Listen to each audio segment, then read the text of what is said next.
বিষ্ণুপদ মই সভাৰ কাম চলাই নিবৰ কাৰণে অনুৰোধ জনাইছোঁ।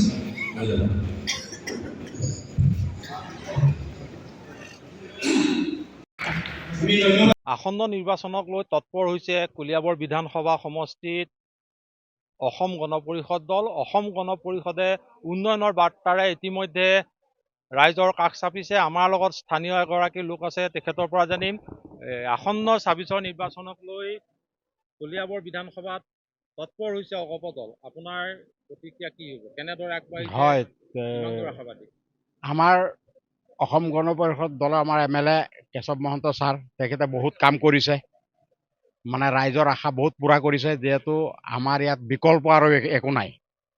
আমাৰ অসম গণ পৰিষদৰ কেশৱ মহন্তকে আমি ৰাইজে ভোট দি জিকাম। আপোনালোক কেনেদৰে ৰাইজৰ মাজত সোমাইছে? না, আমিতো পূৰা সোমাই গৈছোঁ ৰাইজৰ মাজত। বিভিন্ন উন্নয়নমূলক কামৰ মাজত আকৌ আজিও দিয়া হৈছে, আৰু কৰা হ'ব কাম। এনেদৰেই উন্নয়নমূলক আঁচনিৰে অসম গণ পৰিষদৰ দল কলিয়াবৰত তৎপৰ হৈছে। আমাৰ লগত আৰু এগৰাকী অগপৰ নেতা আছে। কলিয়াবৰত অগপ দলে ইতিমধ্যে তৎপৰতা প্ৰদৰ্শন কৰিছে। আপোনালোক তাৰ ৰাইজৰ মাজত সোমাই পৰিছে আসন্ন ২০২৬ নিৰ্বাচনক লৈ। কেনেদৰে আপোনালোক আশাবাদী, কেনেদৰে সোমাই পৰিছে? নহয়, আমিতো সম্পূৰ্ণ আশাবাদী। কলিয়াবৰ বিধানসভা সমষ্টিটো অসম গণ পৰিষদৰ এটা দুৰ্গ সমষ্টি, আৰু ইয়াত আমাৰ সন্মানীয় বিধায়ক কলিয়াবৰৰ কেশৱ মহন্তদেৱ আমাৰ কলিয়াবৰৰ ৰাইজৰ সকলোৰে মানে হিয়াত আছে, আৰু তেখেতক কলিয়াবৰৰ ৰাইজে সকলোৱে শ্ৰদ্ধা কৰে, তেখেতক মৰম কৰে। আৰু তেখেত যিহেতুকে কলিয়াবৰৰ বিধায়ক হৈও বৰ্তমান মিত্ৰজোঁটৰ চৰকাৰৰ তেখেত এজন কেবিনেট মন্ত্ৰী, আৰু তেখেতে যথেষ্টখিনি কলিয়াবৰৰ উন্নয়নমূলক কাম কাজ কৰিছে।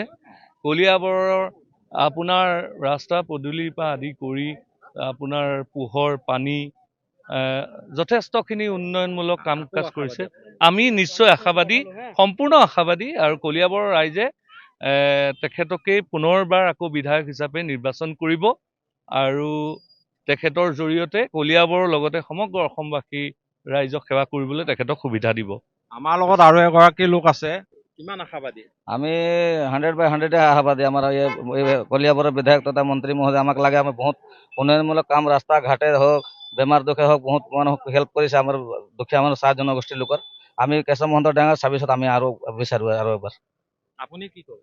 আমাৰ কলিয়াবৰৰ বিধায়ক অসম চৰকাৰৰ মন্ত্ৰী মহোদয় যথেষ্ট আমাৰ বাগিচা অঞ্চলত ৰাস্তা ঘাটৰ কাম কৰিছে। মানুহ বেমাৰ হৈছে, তেওঁ ট্ৰিটমেণ্ট কৰাৰ সুবিধা কৰি দিছে। মানুহ মৰিছে, তেওঁ সকাম কৰিবৰ কাৰণে সুবিধা কৰি দিছে। কোনোবাই বিয়া হৈছে, তেওঁ সকাম কৰিবৰ কাৰণে বিয়াৰ সুবিধা কৰা হৈছে। অনুষ্ঠানত যথেষ্ট ধৰ্মীয় অনুষ্ঠানত টকা পইচা যথেষ্ট দিয়া উন্নয়ন কৰিছে, আৰু ৰাস্তা ঘাটৰ পৰা যথেষ্ট উন্নয়ন হৈছে। আৰু আমি চাহ বাগিচা পিনৰ পৰা আমাৰ কলিয়াবৰত ২০২৬ত আকৌ কলিয়াবৰৰ কেশৱ মহন্তই বিধায়ক হিচাপে নিৰ্বাচন হ'ব, আৰু বহুত ভোটত হ'ব, এইটো দীৰ্ঘ বিশ্বাস আছে। আৰু ইয়াত কোনো সংঘাত নাই। আমি দুই দলৰ AGP BJP মিত্ৰতা হিচাপত আমি ধুনীয়াকৈ নিৰ্বাচনত জয় হ'ম। এনেদৰে দেখা গৈছে অগপ বিজেপিৰ মিত্ৰতা কলিয়াবৰ অঞ্চলত অক্ষুণ্ণ আছে, আৰু তেনেদৰে তেওঁলোক এতিয়া ২০২৬ত পুনৰবাৰ কলিয়াবৰ সমষ্টি দখলৰ বাবে তেওঁলোক পূৰ্ণ বিশ্বাসী, আৰু তেনেদৰে এতিয়া ৰাইজৰ মাজত তেওঁলোক সোমাই পৰা দেখা গৈছে।